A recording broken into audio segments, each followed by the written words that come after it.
I didn't say it. My face looks fat. So does yours, so I don't feel as bad. I don't look fat. Alright, start it over. I don't know what you're trying to do. Welcome back to my channel. Thanks for joining Mom Saving Grace. I have George with me to discuss how we travel with kids long distance. Bring a tablet for each child. We used to say that we would not do tablets and make them do educational stuff. Not so much. I don't know if that ended after kid number 2. Don't always be in a rush. Like, for example, we just passed a sign and, get out and take a picture with your kids in front of signs so that you have the memory. We've probably visited, I don't know how many states with them, and we could probably have like 20 pictures now with them in front of, at different stages of their life in front of signs. So that's another thing, You could put it on the state map. Yeah. We have a state map at home that we were supposed to put stuff on. I haven't done it. You know what? The other thing too is if you've never traveled long distance with your kids, Look at that. just stretch your trips. Like start first one 3 hours, second one 4, but they get used to it. Like we've been road tripping with them for a long time. Probably the shortest is 7 hours, and they don't complain much at all. Like we don't get a whole lot of "Are we there yet?" Maybe a couple times. See the sign? But they're used to it. Oh, and another thing that we have not done that we wish, like we're passing the Sweet Home Alabama sign right now, is try to make memories where, stop. Build in time to be flexible so that you can take in sights or something you weren't planning on seeing is always good. Also, spontaneous. Build in time because you're never going to get anywhere that you said. Like, for example, yesterday the trip was supposed to take 7 hours. Yeah. It took us 10. Yeah, it's like 11. 11. Mm-hmm. So we stopped. Somebody's going to say they have to pee, and then you're going to leave, and somebody else is going to say, I usually have to pee more than the kids after having the kids. We used to bring lunches, like everybody got sandwiches and stuff. I think that works good. You just got to have a bag in the back seat for all the trash because you'll be surprised at what they leave you. Yes. And you'll say, make sure that the car's clean, and then a week later you'll find a half-eaten ham sandwich. Yeah. Along with a bunch of gnats. Trip, so we usually stop somewhere when we get there, and they're responsible for helping clean up. They always like to hear about historical monuments, or you can teach them something about the state that you're going to.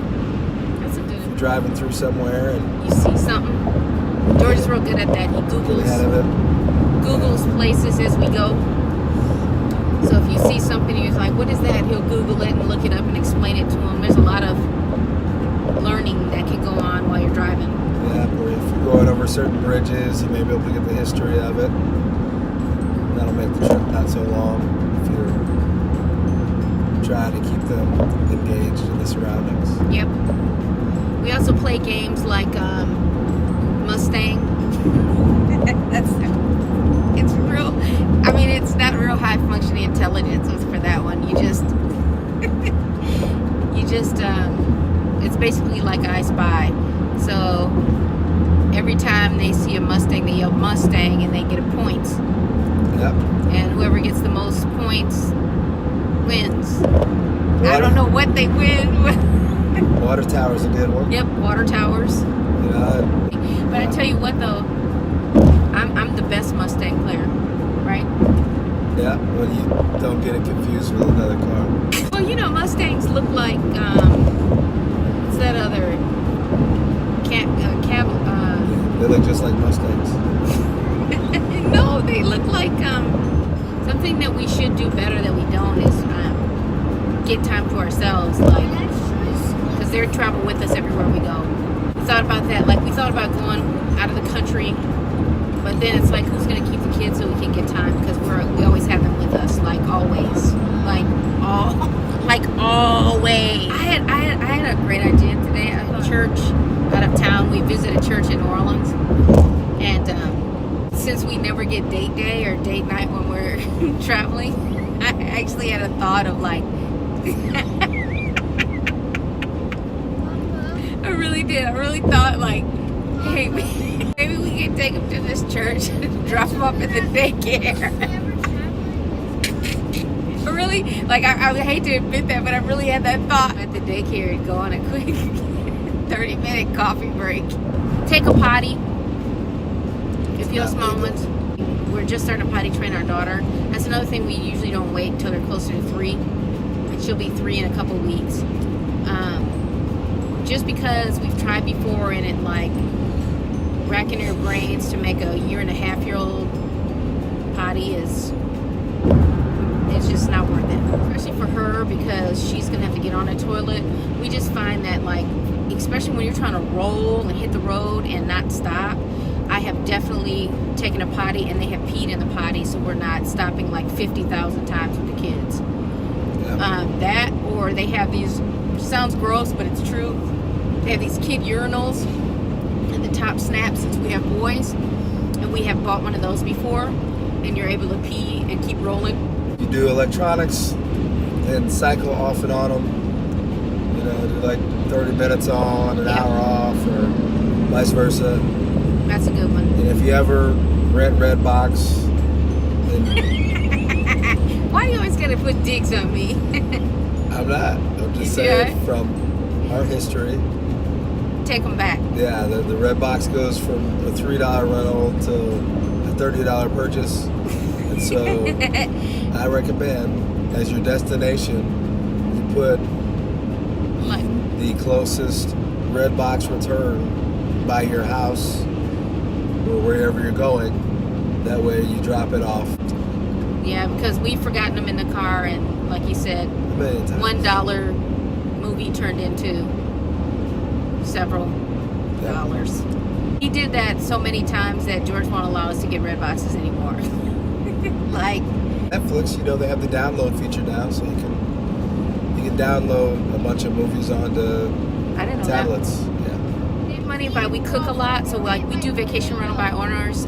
Quit talking, kid.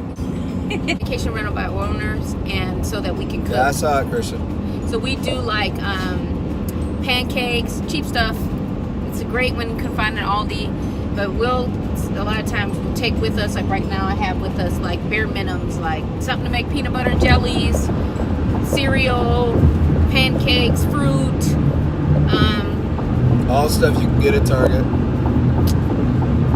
Wonder why he's plugging Target. The whole thing where we buy a whole lot of food and go all out, but we always end up wasting. It's like we'll buy all this elaborate food. You get caught up in, you know, vacationing.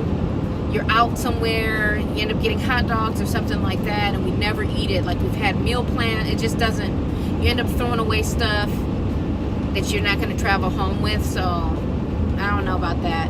I'd say buy simple stuff, you know, like sandwiches or grilled cheese and tomato soup, or, you know, something that you can make multiple things out of. Keep it simple. All right, you all, till next time. Let us know what else you'd like to see from the Armstrong 6. Thank you, George Armstrong, for joining us. Next time we'll talk about, we're going to give marriage advice. Have a blessed day.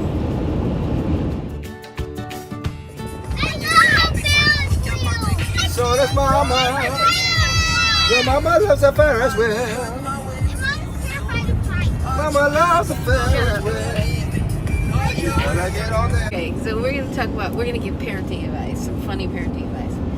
But we're gonna say it's just parenting advice. Are you gonna start it over? No. Start it over. Still just small takes. Huh? For joining Mom Saving Grace, subscribe and check out our top 10 tips for renting vacation rentals out for cheap.